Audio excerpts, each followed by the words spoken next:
Bonjour bien-aimés et bienvenue à notre court moment d'exhortation de ce matin.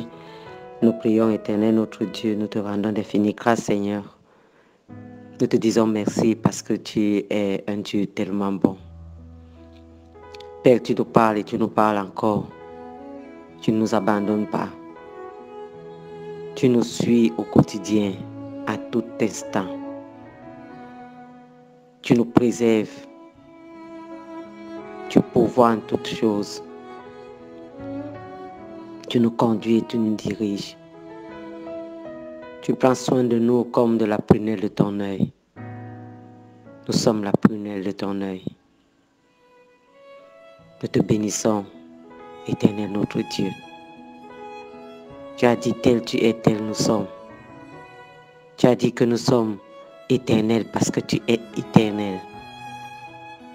Tu as dit de nous que nous sommes des dieux parce que tu es Dieu. Quel amour! Tu as dit, Seigneur, que jamais tu ne nous abandonnes. Merci, Seigneur. Nous te bénissons. Nous te rendons d'infinies grâces. Alléluia à toi. Cher Saint-Esprit, viens toi-même prendre le total contrôle. Viens toi-même nous enseigner, nous parler ce matin. Au nom du Seigneur Jésus-Christ.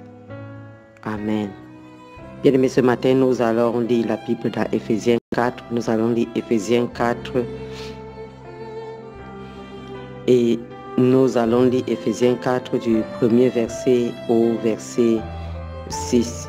Éphésiens 4 de 1 à 6.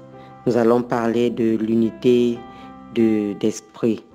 L'unité du corps et d'esprit. Disons ça comme ça. Éphésiens 4, le verset 1er jusqu'au 6e. Je vous exhorte donc, moi, le prisonnier dans le Seigneur, à marcher d'une manière digne de la vocation qui vous a été adressée, en toute humilité et douceur, avec patience, vous supportant les uns des autres avec charité, vous efforçant de conserver l'unité de l'esprit par le lien de la paix. Il y a un seul corps et un seul esprit. Comme aussi vous avez été appelés à une seule espérance par votre vocation. Il y a un seul Seigneur et une seule foi, un seul baptême, un seul Dieu et Père de tous, qui est au-dessus de tous et parmi tous et en tous. Alléluia. Alléluia. Bien-aimés, la parole nous dit, vous efforçant de conserver l'unité de l'esprit par le lien de la paix, parce qu'il y a un seul corps et un seul esprit. Comme vous aussi, vous avez été appelés à une seule espérance par votre vocation. Il y a un seul corps et un seul esprit. Et la parole nous dit que nous devons garder, conserver l'unité de l'esprit par le lien de la paix. Bien aimé, lorsque nous avons confessé Christ et que nous avons accepté Christ comme notre Seigneur, quelque chose s'est produit. Le Saint-Esprit est venu nous baptiser dans le corps du Christ. Le Saint-Esprit nous a rattachés dans le corps du Christ. Le corps du Christ, c'est l'ensemble de tous les chrétiens de par le monde. Le corps du Christ, ce n'est pas une affaire de religion, c'est une affaire de ce que je confesse Christ comme mon Seigneur et mon Sauveur. Je crois dans mon cœur qu'il est Dieu et je crois ce que la parole dit sur Christ, et le Saint-Esprit vient maintenant et il nous baptise dans le corps du Christ. Et c'est comme ça que nous devenons un seul corps. Le Seigneur Jésus est la tête de ce corps-là. Et ce corps-là est un corps spirituel. C'est l'Église tout entière.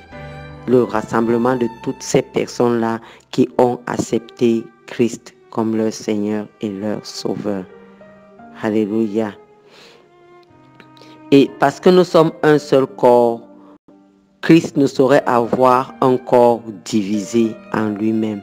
Donc le corps de Christ a pour tête Christ et est conduit par Christ, est dirigé par Christ. Et c'est le Saint-Esprit qui met tout ce corps ensemble. Et nous sommes donc, la Bible nous dit donc que nous devons conserver l'unité de l'Esprit par le lien de la paix. Le corps est un. Et parce qu'il est un, nous avons un même esprit, parce que nous avons un même but, nous avons un même goal, nous avons un même but. Alléluia. Et donc, nous avons un même esprit. Le Saint-Esprit vient manifester à notre esprit, à chacun, que nous sommes enfants de Dieu. Il confirme cela à notre esprit. Et maintenant, nous tous mis ensemble, nous manifestons le même esprit. Alléluia. L'unité de l'esprit ne peut être créée par un être humain. Ça, c'est impossible. C'est le Saint-Esprit qui crée cette unité de l'esprit. Elle existe déjà pour ceux qui ont cru à la vérité et ont reçu Christ, comme l'apôtre le proclame et dans ce passage que nous avons lu. Alléluia. Donc, à présent, nous devons conserver cette unité, non pas en nous appuyant sur des efforts humains ou sur des organisations, mais en marchant d'une manière digne de la vocation qui nous a été adressée. La vocation ici, le terme vocation que l'apôtre Paul utilise dans ce passage signifie l'appel. Chacun a un appel. Chacun a un appel. Mais nous devons marcher de manière digne de cet appel-là. Alléluia. De la vocation qui nous a été adressée. Pour conserver l'unité spirituelle, il est nécessaire de faire preuve de loyauté envers la vérité et marcher en harmonie avec l'Esprit de Dieu, c'est-à-dire avec le Saint-Esprit. Nous devons faire preuve de loyauté envers la vérité. La parole de Dieu, c'est la vérité. Et puis marcher donc en harmonie avec le Saint-Esprit. Donc, alléluia. Donc, il est impossible de parvenir à l'unité de l'esprit par la chair, par la manifestation de la chair. Alléluia. Et le Seigneur Jésus, cette unité de l'esprit est importante parce que le Seigneur Jésus lui-même, dans Jean 17, au verset 11 et même au verset 21, le Seigneur Jésus lui-même évoque cette unité de l'esprit pendant qu'il est en train de prier le Père pour nous. Il dit ceci, pendant qu'il prie pour les disciples, il dit, verset 11, et il dit, je ne suis plus dans le monde et ils sont dans le monde. Et je vais à toi, Père Saint. Garde en ton nom ce que tu m'as donné afin qu'ils soient un. Afin qu'ils soient un comme nous. Afin qu'ils soient un. Alléluia. Unité de corps, unité d'esprit. Afin qu'ils soient un. Alléluia. Et lorsqu'il continue dans cette même prière-là, et qu'il commence à prier maintenant pour nous autres chrétiens qui avons cru bien après qu'il soit parti, il dit, et je vais commencer peut-être au verset 20, et Jean 17, verset 20, il dit, ce n'est pas pour eux seulement que je prie, mais encore pour ceux qui croiront en moi par leur parole. C'est-à-dire qu'il parle de nous. Le Seigneur Jésus a prié pour nous bien avant même que nous ne naissions.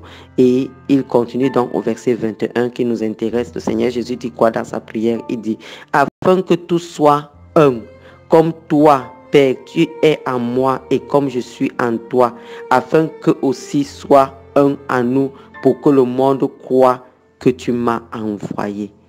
Alléluia. Afin que tout soit un, comme toi, Père, tu es en moi et comme je suis en toi, afin que tout soit un, tout soit un. Bien-aimé,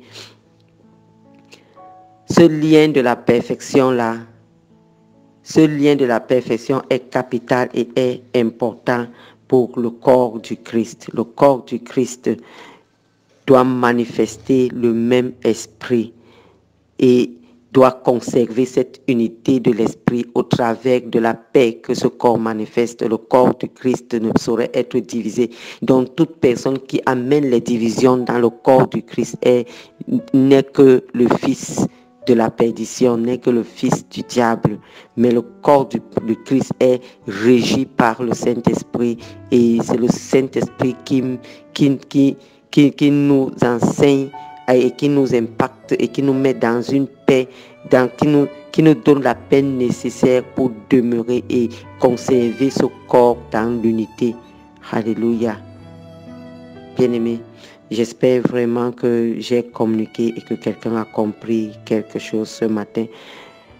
Tu es abondamment béni. C'était Maman Suzanne ce matin. Shalom, shalom.